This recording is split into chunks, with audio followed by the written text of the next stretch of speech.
Hi, it's Sue again, and it's a week after Easter. And I wonder, have you eaten all your eggs? Now, I only had half a cream egg to share between me and Pete, so I've definitely eaten all mine. But hopefully you've got some left still. Last time we met, I told you that Jesus was alive again, that he was no longer in the tomb, but he was alive. And I taught you a song, so we're going to start today with that song. Now, if you've got a shaker, remember I made one out of peas in a case, but you've probably got an instrument. So grab that and we're going to sing our song again. Okay. Sing a song, sing a joyful song, sing a joyful song and celebrate. Sing a song, sing a joyful song, sing a joyful song and celebrate. Jesus is alive, you know, he's risen from the dead. He was crucified, but now he's risen like he said. Clap your hands like this, clap your hands like this and celebrate. Clap your hands like this, clap your hands like this and celebrate. Jesus is alive, you know, he's risen from the dead. He was crucified, but now he's risen like he said. Clap, sing a song, sing a joyful song, sing a joyful song and celebrate. Sing a song, sing a joyful song, sing a joyful song and celebrate. Okay, well done. Now we're going to start our time this morning with a game. It's called I Doubt It. I'm going to tell you 3 things about myself. 2 of them will be true and 1 will be false. I'll tell you the 3 things first and then I'll ask you which one you think is false. When I get to the statement that you believe is false or untrue, then you say, I doubt it. Now here are the 3 things. I used to work in a shoe shop, is number 1. Number 2, my favourite colour is green. And number 3, I have 3 sisters. So, how many of you think I used to work in a shoe shop? Raise your hand if you do. And if you think I've never worked in a shoe shop, say, I doubt it. Now, do you think my favourite colour is green? If so, raise your hand. And if you think my favourite colour is another colour other than green, say, I doubt it. And finally, if you think I've got 3 sisters, raise your hand. And if you don't believe that I've got 3 sisters, then say, I doubt it. And if you said, I doubt it, you're right. I've only got 1. One of Jesus' disciples is famous for doubting something that was actually true. And we're going to hear that story today. His name was Thomas.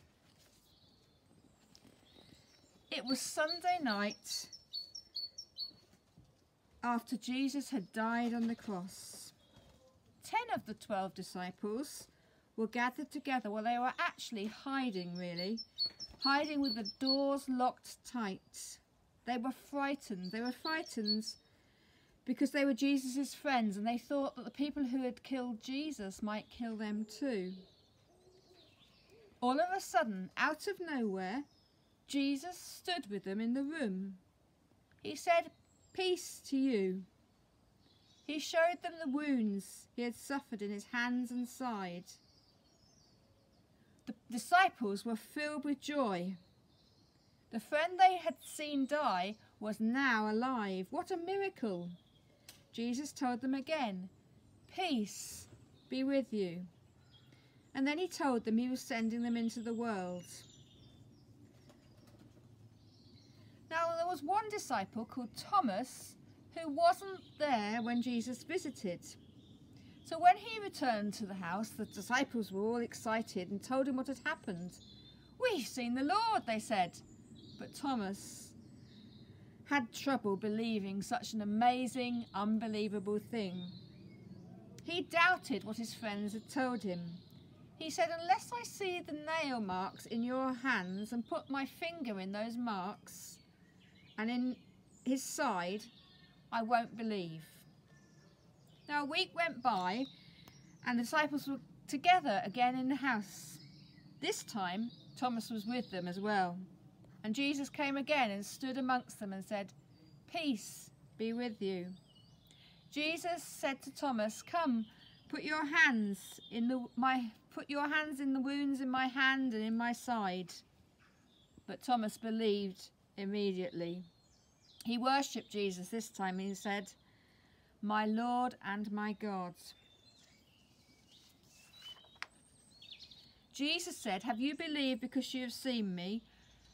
Blessed are the people who see me, who have not seen me and yet come to believe."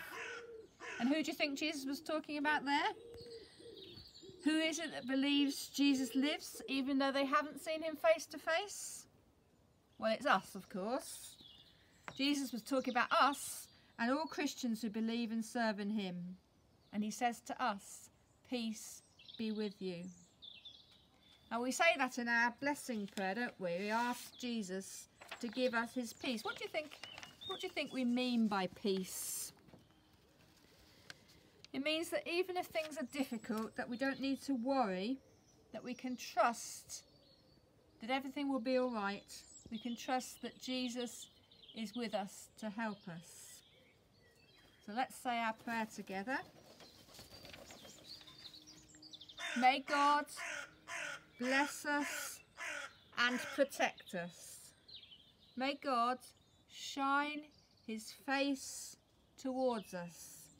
May God be kind to us and give us his peace. Amen. Now I've put a couple of activity sheets again on the Facebook page, so have a look at those if you want to do them. And we'll be back again next Sunday, and I'll be telling you this time the story of two other men who met Jesus after he'd been raised from the dead. They were walking along a road, and I want you to try, if you can, to find out the name of the place they were going to. You'll find it, if you've got a Bible, in Luke chapter 24. So, see you next week. Bye.